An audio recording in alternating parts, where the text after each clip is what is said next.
Here's a polished ready-to-voice script based on your text, condensed to roughly 420 words, flowing naturally for narration.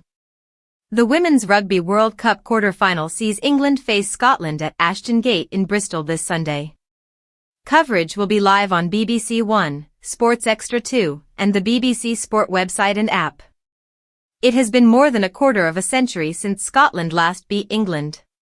The Scots edged an 8-5 victory in the 1998 Home Nations and followed it with a 15-13 win in a third-place playoff at the European Championship in Italy the following year. Donna Kennedy, Scotland's most capped player, featured in both games and remembers the battles vividly. She describes the encounters as fierce, forward-dominated contests where physicality was king. Back then, players could still ruck opponents with their boots, a stark contrast to the modern game. Since those days, Scotland have been unable to trouble England. In 34 meetings since, England have won every time. The last 5 encounters have been particularly one-sided, with nearly a 50-point average margin. The rivalry has become more of a bitter punchline than a contest of true jeopardy for the Scots. Kennedy identifies the gap between the teams as rooted in structure, investment, and numbers. England boast more players, stronger pathways to international rugby, and early investment in both 7s and 15s, which trickles down to domestic clubs.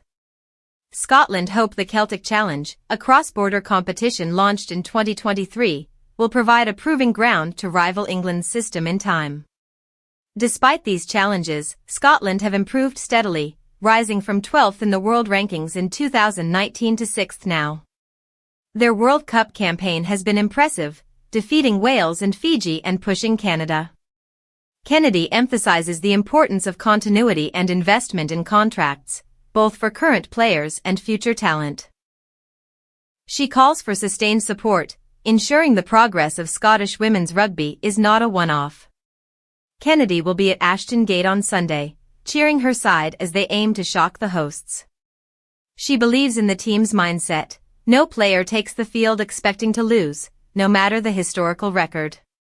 Reflecting on past triumphs, Kennedy fondly recalls the iconic tartan trews, pinky lilac shirts, and waistcoats the 1998 team wore with pride. After those victories, sportsmanship prevailed as the English players joined them in singing the national anthem, a celebration of rugby's joy and camaraderie.